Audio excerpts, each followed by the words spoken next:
graça e a paz de Cristo seja com a sua vida.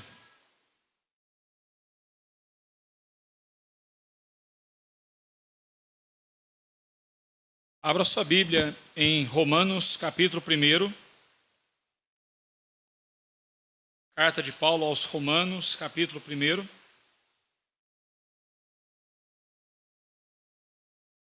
Veremos o versículo 5 ao versículo 7. Romanos, capítulo 1, versículo 5 ao versículo 7. Nesses primeiros versículos da carta, Paulo falando, se apresentando à igreja de Roma, ainda que ele fale de si, tudo que ele fala a respeito dele só tem sentido na pessoa de Jesus Cristo. Então nós podemos dizer que muito mais do que falar de si mesmo, aqui Paulo está falando de Cristo. E assim, meus irmãos, é a nossa vida. A nossa vida consiste exatamente nisso. A nossa vida não tem a ver conosco, a nossa vida tem a ver com Cristo. E se alguém está em Cristo, é nova criatura. E como disse Paulo, o viver para mim é Cristo e o morrer é lucro. Então, se eu vivo para Cristo, é porque eu vivo em Cristo. E se eu vivo em Cristo, eu devo viver para Cristo. É isso que Paulo está falando aqui na introdução da sua carta. E nós temos visto, no versículo 1, Paulo nos mostrou quem é o servo de Cristo. Falando sobre a identidade do crente, ele mostra quem é o servo de Cristo. Do versículo 2 ao versículo 4, ele falou sobre a mensagem do servo de Cristo. Qual é a mensagem que nós devemos trazer a este mundo? E a mensagem do Evangelho não é apenas uma mensagem, é a pessoa de Jesus. Pregar o Evangelho é comunicar Jesus Cristo, é falar de Jesus para as pessoas. E agora, do versículo 5 ao versículo 7, Paulo vem nos falar sobre para quem o servo de Cristo anuncia o Evangelho. Para quem? Quem é o nosso público? Quem são aqueles que ouvem ou devem ouvir da nossa boca a palavra de Jesus? E assim diz o texto. Eu lerei os 3 versículos finais, o versículo 5, 6 e 7. Os 3 versículos finais dessa passagem, dessa perícope. Mas hoje eu me deterei mais especificamente no versículo 5. Vamos orar ao Senhor. Senhor Deus, buscando a Tua face agora em oração, nós admitimos a nossa total incapacidade.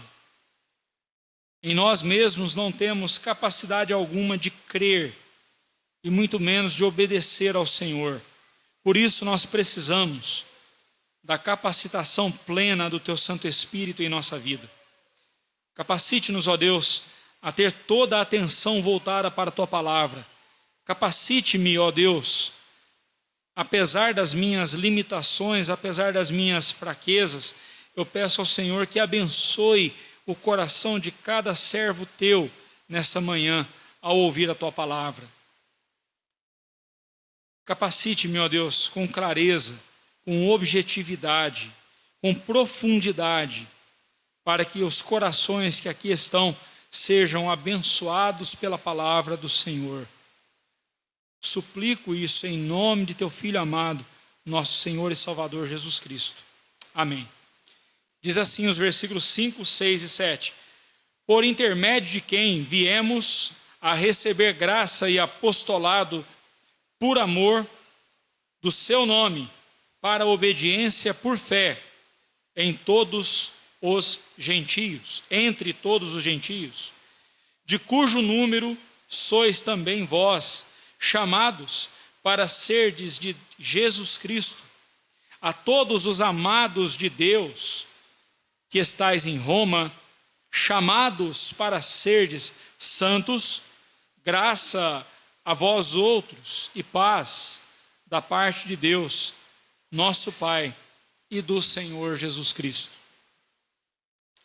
Por intermédio de quem viemos a receber graça e apostolado por amor do seu nome, para a obediência por fé entre todos os gentios.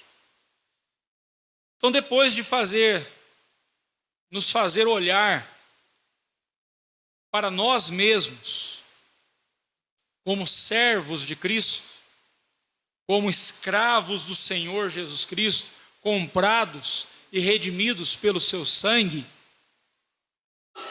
Paulo nos fez olhar para nós mesmos através da obra de Jesus Cristo, através da pessoa de Jesus. Só aqui nós temos uma lição importante para a nossa vida, uma verdade importante. Nós precisamos olhar para nós através de Jesus Cristo. Nós precisamos olhar para nós vendo quem nós somos em Jesus Cristo. Eu sei que você todo dia recebe uma mensagem de autoajuda. Todo dia você abre o seu celular e você tem lá uma mensagem como essa: você é o alecrim dourado que nasceu no campo sem ser semeado.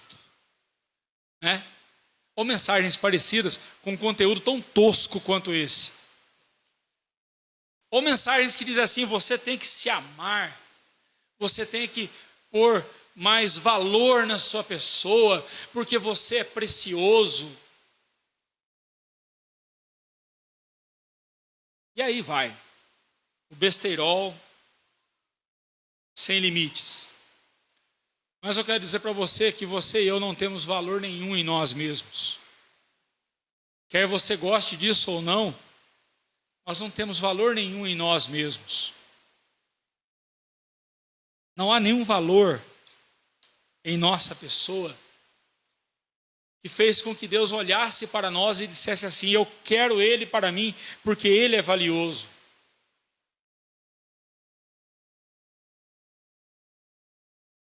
Não somos como aquele carro que desejamos quando vamos numa concessionária e diz assim: eu quero aquele carro. Eu vim com dinheiro para comprar aquele carro, porque aquele carro é tudo de bom. Não, nós não tínhamos nada de bom em nós. Então, quando Paulo se apresenta como servo de Jesus Cristo, ele nos lembra que o valor que nós temos aos olhos de Deus é por causa de Jesus. Aí sim nós temos um grande valor, um valor incomparável, um valor que jamais pode ser superado, porque por causa de Jesus. Se eu estou em Cristo, então eu sou alguém valioso sim aos olhos de Deus, mas por causa de Jesus, por causa da obra que Ele fez. Depois então de nos fazer olhar para nós nessa perspectiva, da perspectiva da obra de Cristo, Paulo nos faz olhar agora para o mundo. Depois de mostrar quem nós somos, agora ele diz quem são aqueles que precisam receber a mensagem da salvação, a mensagem do Evangelho, a mensagem de Jesus Cristo, o próprio Senhor Jesus. Quem são essas pessoas? Nesses versículos agora, Paulo vai mostrar um pouco para nós. Ele vai ainda aprofundar mais no assunto nos próximos capítulos. Até o capítulo 3, especialmente, ele vai mostrar quem são essas pessoas. E eu já de antemão já digo para você: são seres mais desprezíveis, mais detestáveis, dentre os quais nós estávamos também. Nós não vamos levar o Evangelho para pessoas boas, para pessoas merecedoras de salvação. Nós não vamos levar o Evangelho para pessoas que são maravilhosas. Não, nós vamos levar o Evangelho para pessoas pecadoras, homens rebeldes, pessoas rebeldes contra o amor de Deus. Pessoas que desprezam a Deus. E por isso a mensagem que nós vamos levar não pode ser uma mensagem pelas metades. O que eu chamo de uma mensagem pelas metades? Quando nós falamos apenas do amor de Deus e não falamos da justiça de Deus. Durante toda a carta aos Romanos, Paulo enfatizará várias vezes essa verdade, a verdade sobre a justiça de Deus. Nós até já encontramos igrejas por aí intituladas Deus é amor, mas até hoje eu não encontrei nenhuma igreja intitulada Deus é justiça. Esse marketing não ajuda, né? O nome desse espanta. Mas se nós pregamos o Evangelho e apenas mostramos o amor de Deus e não falamos da justiça de Deus, não estamos pregando o Evangelho, porque meio Evangelho não é o Evangelho inteiro, não é o verdadeiro Evangelho. Mas observe como Paulo começa falando com esses irmãos. Por intermédio de quem viemos a receber graça e apostolado. Intermédio de quem? Por intermédio de Jesus. Conectando ao versículo anterior, quando ele termina dizendo, Jesus Cristo, nosso Senhor. Então ele diz, por intermédio de quem? Por intermédio de Jesus, por meio de Jesus. Observe que toda obra que Paulo realizou, toda obra que o crente realiza e deve realizar, tem que ser por meio de Jesus, porque ser igreja, pregar o Evangelho, não se trata de nós, se trata de Jesus. Se trata de Jesus. E aí então Paulo continua, por intermédio de quem? Por intermédio de Jesus, nós viemos a receber graça e apostolado. É interessante observar que ele junta essas duas palavras, graça e apostolado. Aqui, conforme os exegetas, graça e apostolado é o que se chama de uma endíade ou endíades. O que é uma endíades? Quando você pega duas palavras, conecta essas duas palavras com um e, né, graça e apostolado, você conecta essas duas palavras, que são diferentes, graça é uma coisa, apostolado é outra, mas quando você conecta essas duas palavras, elas trazem um só significado. Elas apontam para um só objetivo. Então, quando Paulo fala do seu chamado, que ele recebera de Cristo, ele fala, eu recebi graça de Deus, eu recebi a graça, o dom excelente, eu recebi da bondade de Deus, do favor não merecido, eu recebi, juntamente com a graça de Deus, o chamado para o apostolado. E então ele está dizendo que tanto a graça quanto o apostolado que Deus lhe conferiu, que o Senhor Jesus lhe conferiu, são coisas que ele não merecia. Coisas que ele não merecia, bênçãos que ele não merecia, mas pelas quais ele louvava a Deus, com as quais ele servia ao Senhor por amor do seu nome, ele diz, por amor do seu nome. Lembre-se que apóstolo significa enviado. Então Paulo está dizendo, eu fui chamado pela graça de Deus e fui enviado por Ele. Lembra a respiração, né? Você inspira e expira. Eu fui chamado e fui enviado. Todo cristão, todo salvo por Cristo Jesus, foi salvo pela graça, ele foi chamado pela graça de Deus. E é enviado por Cristo Jesus ao mundo. Obviamente, o chamado para o apostolado foi só para aqueles do primeiro século, somente para os 12 apóstolos e depois o apóstolo Paulo, só. Depois destes, qualquer um que se diga apóstolo é um usurpador, ou é um vaidoso, enganado pelo seu coração. De qualquer forma, está em pecado, porque Não existe mais o ofício de apóstolo. Já expliquei isso para você. O último apóstolo a morrer possivelmente foi o apóstolo João, e depois dele nenhum outro mais foi levantado pelo Senhor Jesus. Mesmo Paulo, que foi chamado posteriormente aos 12 apóstolos, ele morreu antes de João, mas depois dos 12 e Paulo, não mais tivemos nenhum outro apóstolo. Nenhum outro mais. O que nós temos agora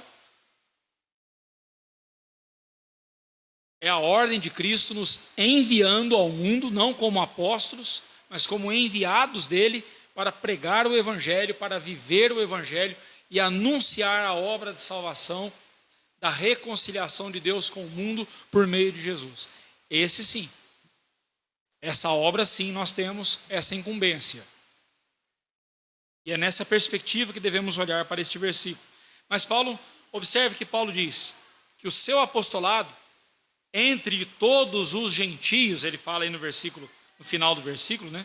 Entre todos os gentios, ele labutou, ele se empenhou para levar outros, ou todos aqueles a quem o Senhor lhe enviou,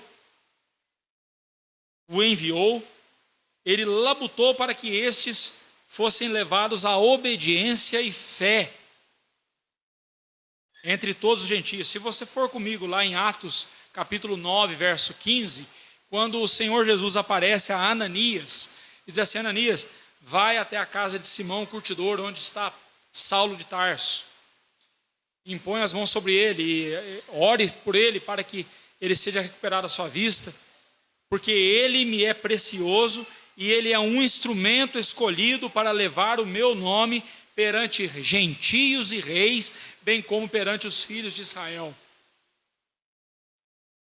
Deus, ao chamar Paulo, chamou com esse propósito de transformá-lo num instrumento da sua graça. E Paulo compreendeu isso, tanto que em Atos dos Apóstolos, se você quiser abrir a sua Bíblia, lá em Atos dos Apóstolos, capítulo 26, nos versículos 15 a 18, quando Paulo, relatando sobre a sua conversão, ou sobre esse momento em que o Senhor Jesus o chamou, ele diz o seguinte, Atos 26, 15 a 18. Então eu perguntei: quem és tu, Senhor? Ele está falando aqui do momento em que Cristo o encontrou no caminho de Damasco. Ao que o Senhor respondeu: eu sou Jesus a quem tu persegues, mas levanta-te e firma-te sobre os teus pés, porque por isto te apareci, para te constituir ministro e testemunha, tanto das coisas em que me viste, como daquelas pelas quais te aparecerei ainda, livrando-te do povo e dos gentios, para os quais eu te envio.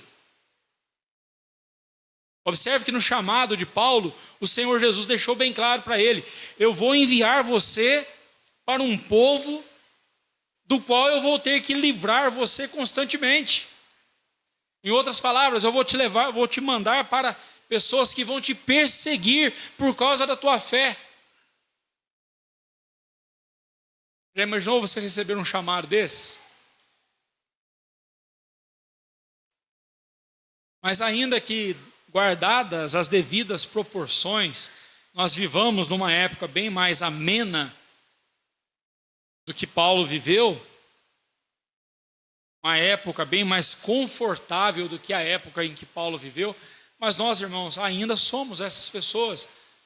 Como Cristo disse, nós somos ovelhas enviadas ao matadouro, e por amor de Cristo nós somos entregues à morte o dia todo. E a pergunta que eu deixo aqui agora para nós é: nós temos vivido dessa forma?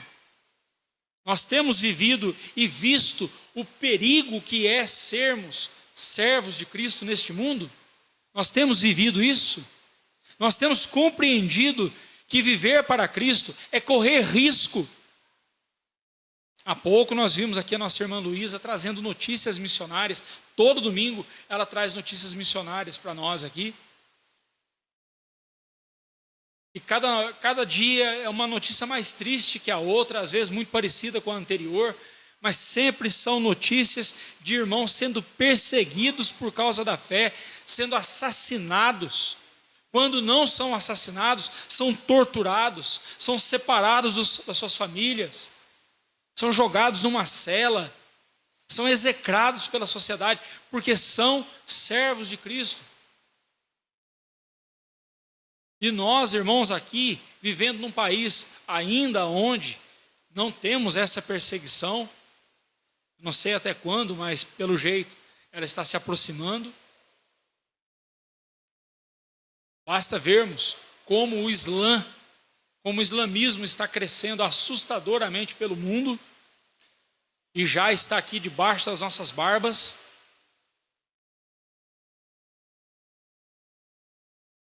Aumentando tanto, fazendo novos convertidos prosélitos para a sua religião, quanto colocando filhos no mundo, coisa que os cristãos ocidentais hoje estão fugindo, não querem ter filhos, enquanto isso os muçulmanos estão pondo filhos no mundo e estão dominando. Olha a Europa. Vários países europeus já foram dominados pelo Islã. E não tem mais o que ser feito. Eles já são maioria em vários países. Mas eles não são o único, embora seja talvez a maior ameaça, mas não são a única ameaça que nós enfrentamos.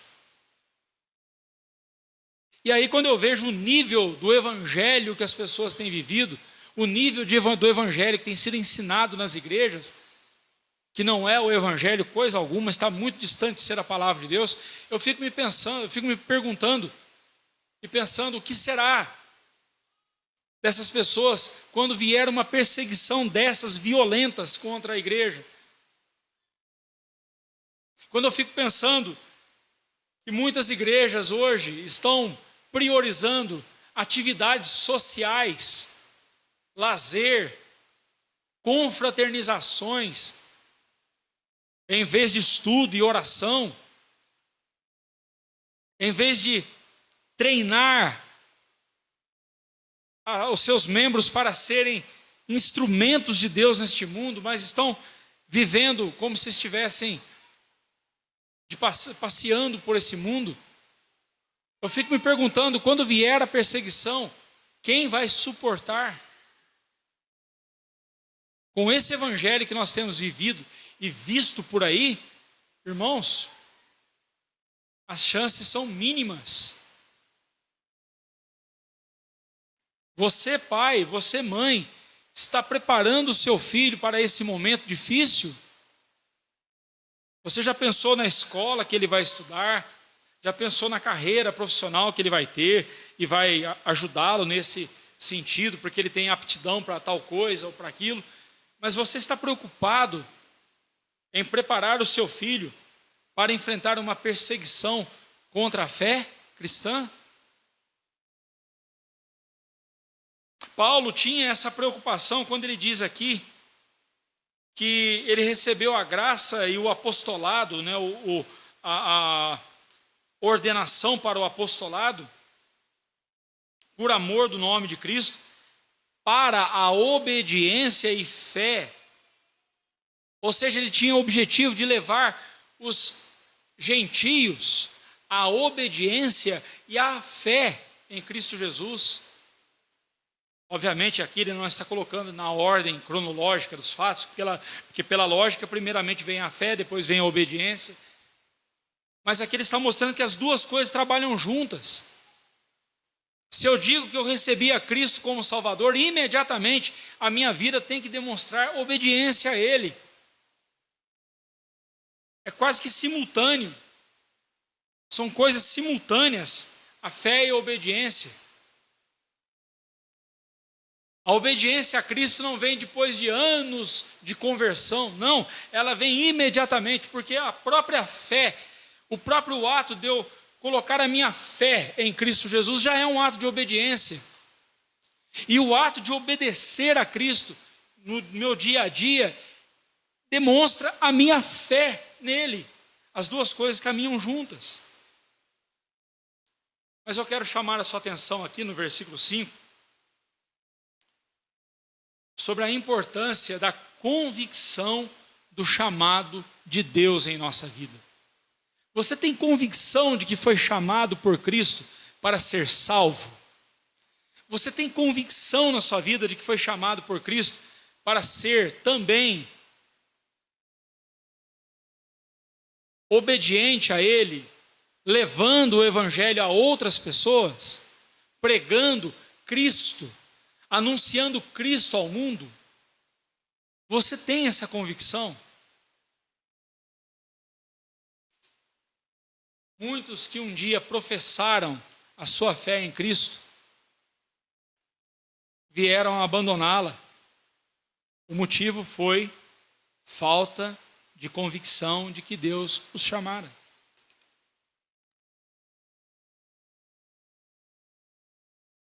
Não é à toa que Hebreus descreve a fé como a certeza de coisas que se esperam e a convicção de fatos que se não veem.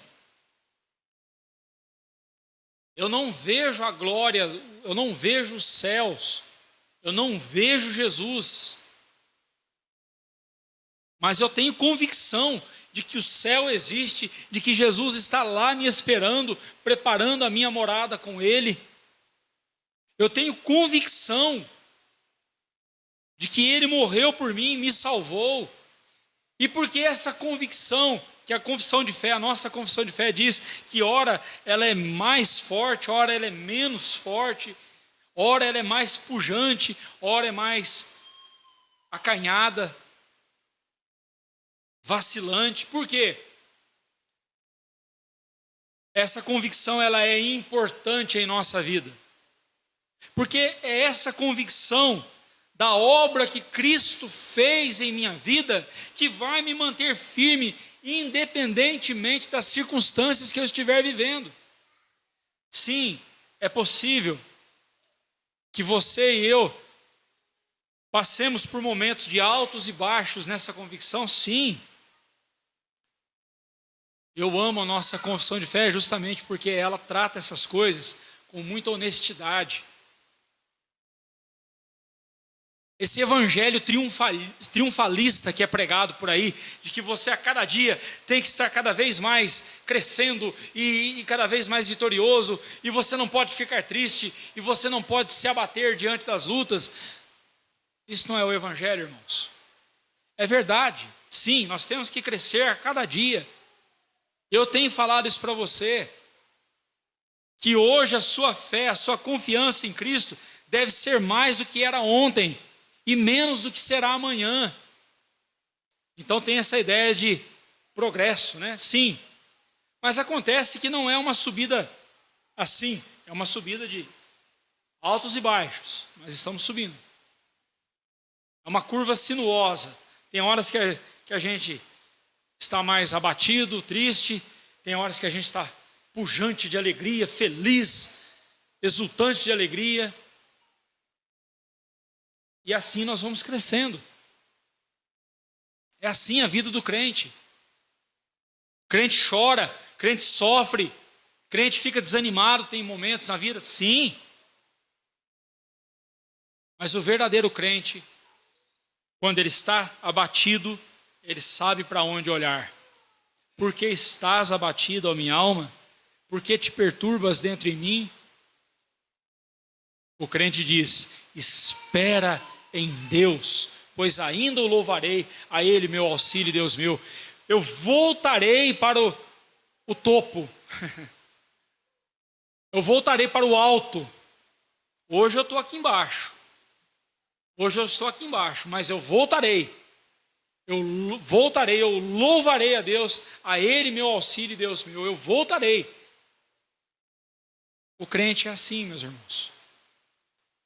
Mas quando o crente, ou quando a pessoa perde essa convicção do amor de Deus na vida dele, Quando essa pessoa perde a convicção de que ele é amado por Deus e é chamado para a glória de Deus, como nós veremos nos próximos versículos, quando a pessoa perde essa convicção, então ele abandona, ele apostata, ele afasta dos caminhos do Senhor. Por isso que a convicção é algo importante, ainda que nem todos os dias ela esteja com a mesma intensidade, mas é importante ter convicção. Hoje está difícil, né? Hoje eu estou cansado, estou abatido, mas eu confio na graça de Deus. A convicção não é em nós, ainda que ela esteja em nós, mas a convicção não está embasada em nós, ela está embasada em Cristo Jesus, naquele que nos chamou.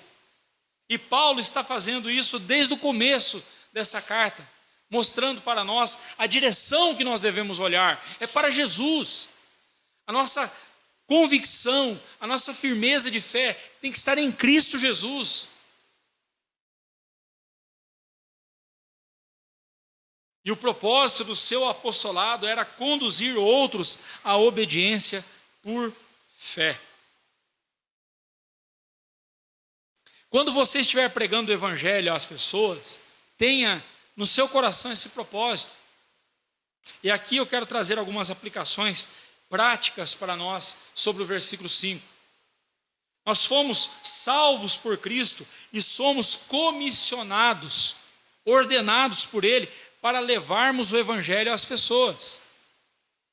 Preste atenção, devemos, como Paulo, considerar graça de Deus não só a salvação que recebemos, mas o podermos trabalhar em sua obra e até mesmo padecer por amor a Cristo. Abra sua Bíblia comigo em Filipenses 1, 29.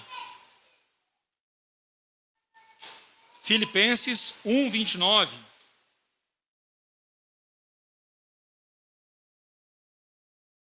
E Paulo diz assim: porque vos foi concedida a graça de padecerdes por Cristo, e não somente de crerdes nele. Paulo está dizendo para nós que nós recebemos não somente a graça de crer em Jesus, mas nós recebemos também a graça de padecermos por causa de Cristo. E Paulo sabia muito bem o que era isso. Muitas vezes ele padeceu, ele sofreu por causa de Cristo. E ele não olhava para esse sofrimento como um infortúnio, uma desgraça, uma coisa ruim. Ele olhava para esse sofrimento que ele passava por causa de Cristo como graça, literalmente, como bênção de Deus. Você consegue olhar para os sofrimentos que você tem passado por causa de Cristo? Eu não estou falando de qualquer sofrimento, não. Você fez besteira, você fez escolha errada na sua vida, desobedeceu a Deus e agora está sofrendo por isso. Não é desse sofrimento que eu estou falando, não. Isso aí é consequência da sua desobediência. Mas até para esse sofrimento existe graça. Deus perdoa você se você, arrependido, confessar o seu pecado, Deus te perdoa. Eu estou falando aqui daquele sofrimento por causa de Cristo. Quando você lá no seu trabalho, você recebe uma proposta de fazer algo que vai dar para você um bom dinheiro, ou então vai dar a você um cartaz legal com o seu supervisor, mas você sabe que aquilo é errado. E você diz: não vou fazer isso. Mas se você não fizer, você vai ser demitido. Então que eu seja. Quem me sustenta não é o meu trabalho, quem me sustenta é Deus. Eu não vou fazer isso. Sofrimento por causa de Cristo. Por causa do seu temor em desobedecer a Cristo, você não vai fazer tal coisa. Você vai sofrer. Você pode sofrer ataques por causa dos seus colegas, por parte dos seus colegas. Eles podem perseguir você e farão da sua vida um inferno, como fizeram com Daniel. Tentaram por todas as formas encontrar algum erro em Daniel e não conseguiram. E disseram, só tem um jeito da gente derrubar esse homem, é na fé dele. Então vamos fazer um teste para derrubá-lo na sua fé. Farão o mesmo com você. Tudo isso por causa de Jesus, por causa do seu temor a Cristo. Você vai considerar isso graça de Deus? Você vai considerar isso bênção de Deus na sua vida?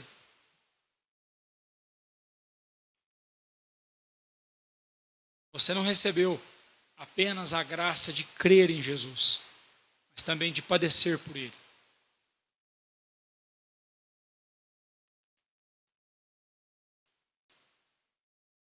Voltando para o versículo 5, é claro que a tarefa de convencer pecadores e levá-los à obediência pela fé em Cristo não é tarefa nossa. Deus não chamou você para converter pecadores. Sabe por quê? Porque você não tem esse poder, nem eu, ninguém tem. Isso é tarefa do Espírito Santo. É o Espírito Santo que vai tocar no coração da pessoa e vai levar a pessoa à fé e à obediência. É o Espírito Santo, não é você. Mas você tem que pregar o Evangelho para essas pessoas como se fosse sua responsabilidade convertê-las. É isso que Paulo vai dizer mais à frente. Numa de suas cartas ele vai dizer que nós temos que instar. Prega, ele fala para Timóteo, prega, insta, quer seja oportuno, quer não. É isso que Paulo está dizendo. Pregue o Evangelho com tanta intensidade, não com medo das pessoas execrarem você, das pessoas ridicularizarem você. Não, pregue o Evangelho com medo de vê-las indo para o inferno. Imagine você na seguinte situação. Você está próximo a uma linha de trem, um campo aberto, e ali passa um trem. E você está um pouco distante dessa linha, mas está ali por perto, na redondeza ali. E você vê um trem vindo a toda velocidade. E aí você olha para o trilho do trem e você vê uma pessoa ali, distraída, de costas para a direção que o trem está vindo, está ali distraída em cima da linha do trem. E você conhece aquela pessoa, sabe que aquela pessoa é surda. Você pode gritar o tanto que for. Não vai dar tempo de você correr até ela para tirá-la do trilho. O trem vai chegar antes. Então você só tem um jeito. Você tem que gritar com toda a força do seu pulmão. Você tem que fazer barulho, chamar a atenção dela para mostrar que o trem está vindo. Porque ela não está vendo o trem. Mas ela é surda. E ela é cega. E aí, Davi, o que você vai fazer? Eu vou jogar pedrada nela. Vou chegar o mais perto que eu conseguir, pegar uma pedra e mandar uma pedrada nela para ver se ela olha para mim. Eu vou fazer isso. Mas a pedrada vai machucá-lo. Mas é melhor machucá-lo do que o trem passar por cima e matá-lo. É essa a ideia que nós temos que ter em mente quando estivermos pregando o Evangelho para as pessoas. São surdas, pior, não são surdas, não são cegas, estão mortas espiritualmente. Você vai pregar para defunto. Você vai pregar para zumbi, morto-vivo. Está morto espiritualmente, você vai pregar para essas pessoas.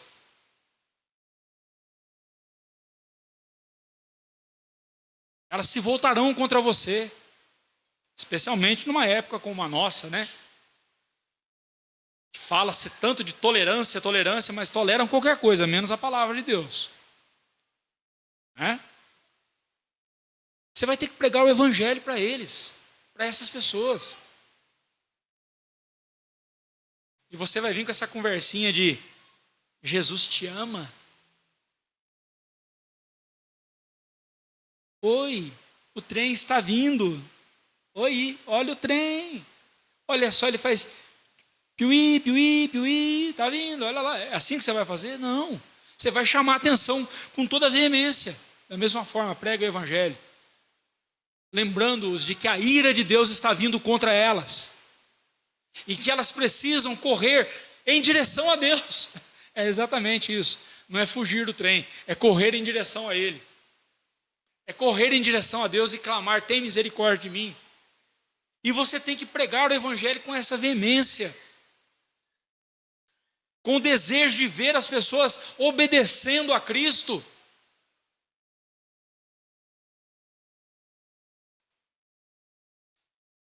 Quais têm sido os nossos motivos ao pregar o evangelho?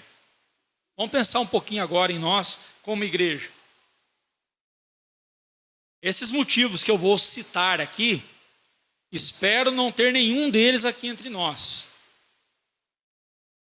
Mas geralmente esses motivos estão presentes nas igrejas.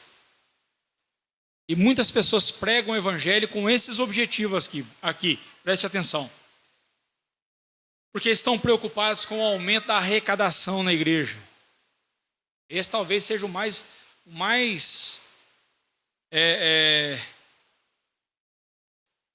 que mais se vê por aí, né? Igrejas, pastores, pregando o evangelho ou tentando fazer a igreja crescer de todas as formas para aumentar a arrecadação da igreja.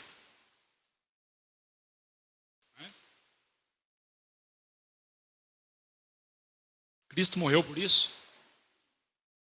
Cristo morreu por isso? Não.